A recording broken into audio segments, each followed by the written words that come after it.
Alors, bonjour la famille, bonjour chers Ivoiriens, bonjour chers tous. Je fais cette petite vidéo là pour avoir une information. Bon, désolé si l'information que je souhaite avoir passe par une vidéo. Voilà. On me dira que peut-être ce n'est pas vraiment la meilleure manière de se renseigner. Mais bon, je fais ça comme ça pour que j'ai la vraie information. Parce qu'en réalité, lorsque tu fais une publication sur Facebook, tout le monde voit et certains commentent, mais il y en a qui disent réellement la vérité là-dedans. Alors, ce que vous devez savoir, c'est que déjà, dans un premier temps, j'ai rien contre la police nationale. Voilà, parce que c'est ma police, bien évidemment. Je suis ivoirien, donc c'est ma police. Elle est là parce que, voilà, je suis le contribuable, le citoyen ivoirien qui travaille pour qu'on puisse la payer.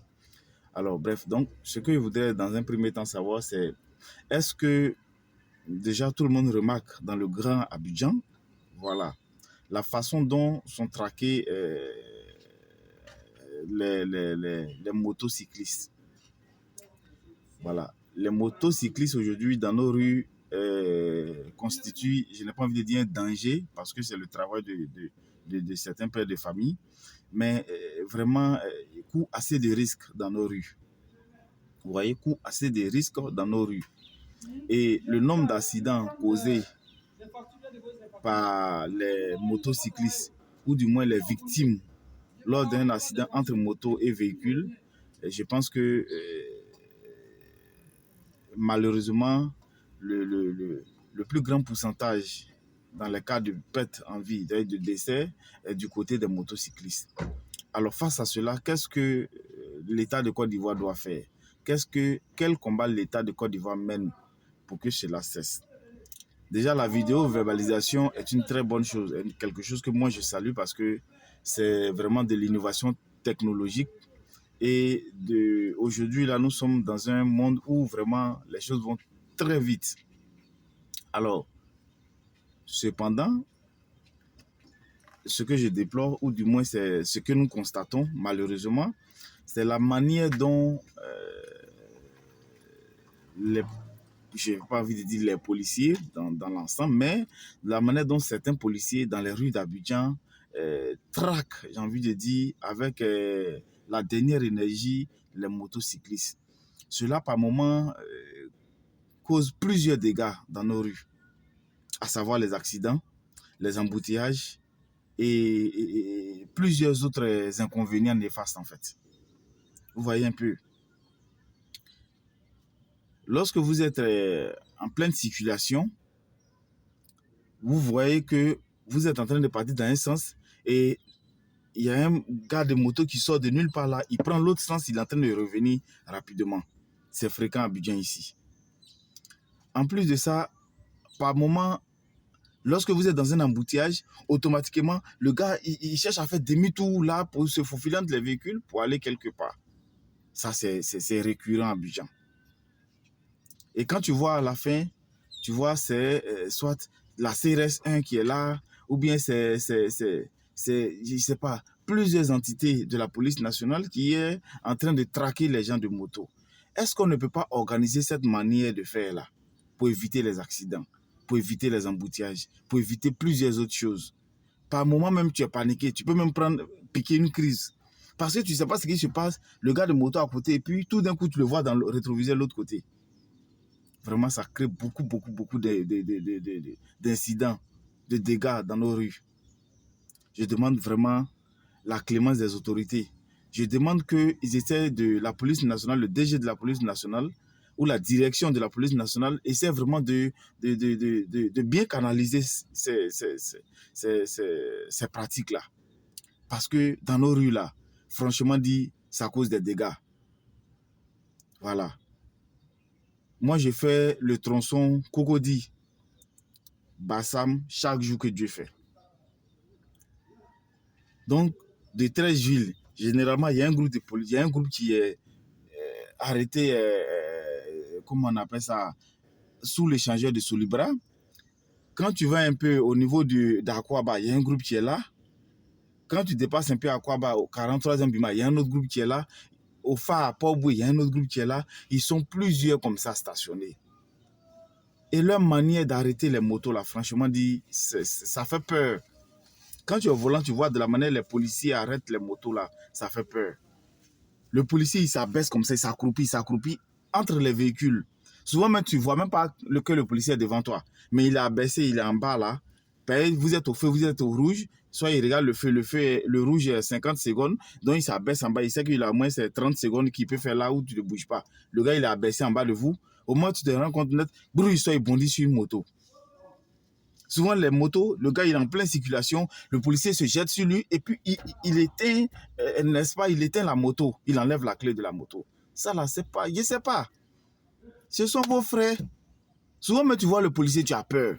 Tu as l'impression que le monsieur, il est devenu policier contre toi. Entends, je ne sais pas si souvent certains policiers le savent, mais il est policier parce que c'est pour la population, en fait. Tu vois ton frère qui a une moto. Certes, ils n'ont pas peut-être de papier, moi je ne sais pas. Mais la manière de les arrêter n'est pas vraiment, je n'ai pas envie de dire professionnel. C'est professionnel, c'est trop dit, mais peut-être c'est le mot même, n'est pas professionnel. N'est pas professionnel. On peut faire un simple contrôle. De la manière on contrôle les véhicules, là, simplement. Mais aujourd'hui, là, il y a des brigades spéciales pour, n'est-ce pas, traquer les motos. Ce qui n'est pas une mauvaise chose, peut-être. Mais la manière, la pratique que nos hommes utilisent dans les rues d'Abidjan, là, franchement, ça fait peur. Ça cause trop de dégâts. Si on ne dit pas ça, est-ce que ça va changer? Tu veux parler, on dit non, c'est la police nationale, hein. Ils vont envoyer un mandat, ils vont envoyer communiquer, ils vont t'arrêter, hein. Mais écoutez, la police nationale, là, bon, c'est pas, je n'ai pas envie de rentrer dans certains trucs. Sinon, la seule et unique armée qui a fait peur à la Côte d'Ivoire, là, c'était les FSI. C'est eux qui ont fait peur, c'est eux qui ont traumatisé la population. Mais sinon, la police, là, on suppose que la police, là, c'est un concours, on fait un concours et puis on rentre à la police. Quand tu admets la police, il y a plusieurs étapes avant d'être policier. Pour dire que celui qui devient policier, là, n'est pas n'importe qui. On ne prend pas un gars ouïa pour faire policier. Ce n'est pas possible. La police, là, ce n'est pas une armée banale, bizarre. Non. La police, c'est une armée ordonnée. C'est une armée rangée. C'est une armée instruite. C'est une armée qui est vraiment, voilà quoi. Mais les policiers, là, dans les rues d'Abidjan, franchement, ça fait que tu vois un policier, ton cœur coupe. Tu as peur. Même si tes pieds sont complets, tu as peur. Il faut revoir la manière dont on arrête les motos sur la route.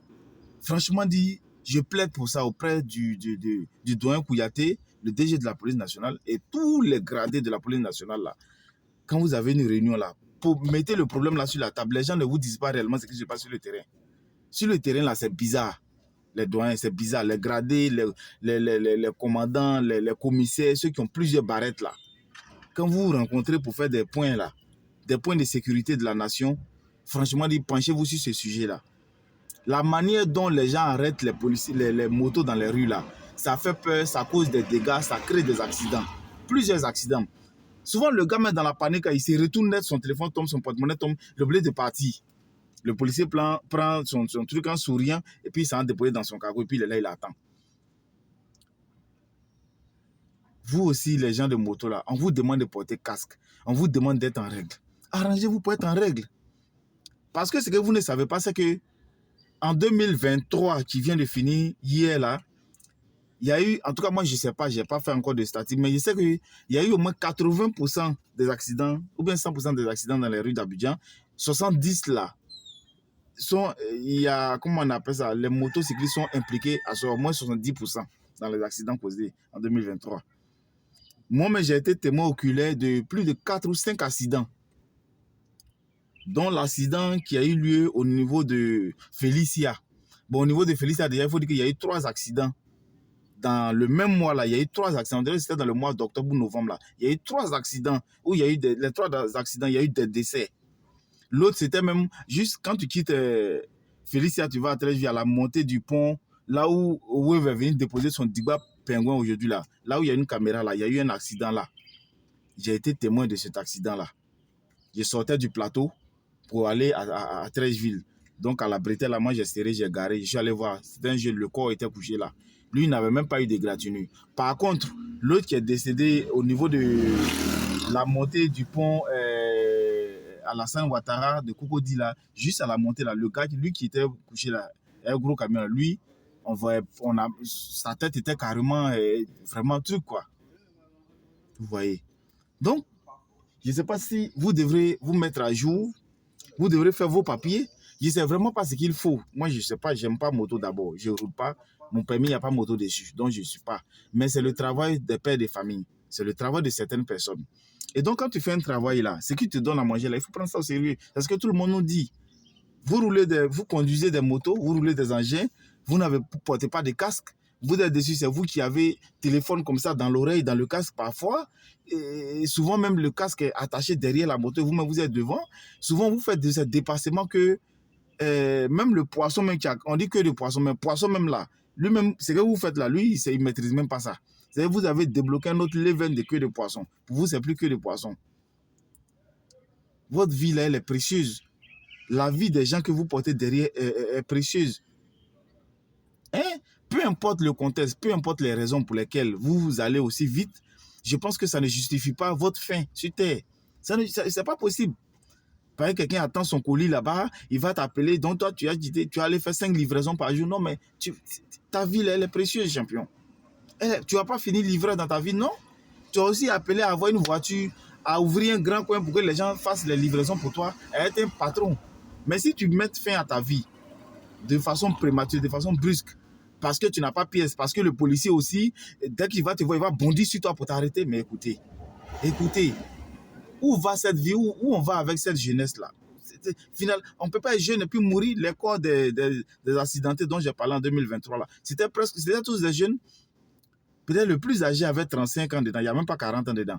C'est les 30 ans, les 28 ans, les temps, c'est les enfants. Le livreur qui a été écrasé au plateau, ce sont des gamins. À Yopougon, c'était pareil. Les gars, revoyons ce côté-là. La police nationale, vous n'êtes pas là pour faire peur aux populations. Vous êtes là pour la population. Ce qu'on veut là, tu vois un policier, tu gares. Autorité, mes respects, bon service à vous. Voilà 1000 francs. Prenez, vous allez boire l'eau. Voilà 2000, prenez, vous allez boire l'eau. Vous êtes très bien habillé. Vous faites bien votre travail. Voilà comment on a envie d'encourager la police. Vous, moi, vous êtes policier. Vous travaillez. Vous avez un salaire. Vous êtes un salarié. Mais le citoyen qui est dans la rue, là, tu ne sais même pas comment il fait pour payer sa maison. En principe, là, c'est le policier, mais le citoyen doit raqueter. Normalement. Tu vois un policier, ah, chef, vraiment, c'est un peu chaud sur moi. Hein. Je voulais voir si vous pouvez m'aider un peu. Le gars, il en a 2000 ou bien 3000. Il dit, bon, tiens, il faut te dépanner ça. Normalement, logiquement, c'est ce qui doit être. La population vous aide à travailler. On vous aide, on vous facilite le travail que vous faites. Il y a des choses, on n'a pas envie de rentrer dedans. Mais quand même, à un moment donné, il faut qu'on voit tout ça là. Il faut qu'on voit, il y a le grand frère il y a un grand frère sur les réseaux sociaux que je suis qui a dit que les véhicules non dédouanés dont les gens ont parlé moins de 5 ans là, mais ça rentre à Abidjan de façon frauduleuse. Moi, je n'ai pas de preuves, c'est dans sa vidéo, j'ai vu ça. Mais écoutez, si cela est avéré vrai, c'est des choses qu'il faut revoir. Et effectivement, nos yeux voient à Abidjan qu'il y a plusieurs véhicules qui rentrent avec des plaques. On met dessus douvé, genre, c'est pour corps, quand ils vont dire c'est pour les corps habillés. Les Ford Focus, les petites voitures là, les Obama, les Toyota, les trucs là, plein rentrent à Abidjan, vite teinté, noir, Toyota, la majorité même n'ont pas pièce. C'est ce qu'il a dit dans sa vidéo là. Est-ce qu'on doit être policier pour être à l'abri des problèmes en Côte d'Ivoire? Non. Tout le monde ne peut pas être policier. Tout le monde ne peut pas être policier. Quand on a juste l'impression qu'en Côte d'Ivoire, il faut que tu sois de l'armée ou bien une branche de l'armée pour que tu sois à l'abri de tout problème et toute contravention. La loi là, elle n'est pas définie pour les civils. La loi n'est pas définie pour les civils. Et je pense même que, parlant des lois là, la loi contre les corps habillés là, c'est encore plus sévère même que la loi contre les civils. Je pense ainsi et bonne mémoire de ce que je sais du droit. Alors, mais où est-ce qu'on met tout cela? Dès lors qu'on porte la tenue là, on est à l'abri de tout problème, de tout danger. Ce n'est pas normal. Ça révolte. C'est révoltant. Et ce n'est pas bien. On a l'impression qu'en Côte d'Ivoire, il faut lutter pour être policier, pour être gendarme, pour être militaire, en tout cas pour être du corps. Il faut avoir un blanc vert. Je n'ai pas envie de vous montrer ma carte. Il faut avoir un blanc vert sur ta carte. Tu vas parler, on va dire que tu es partisan de Ouattara.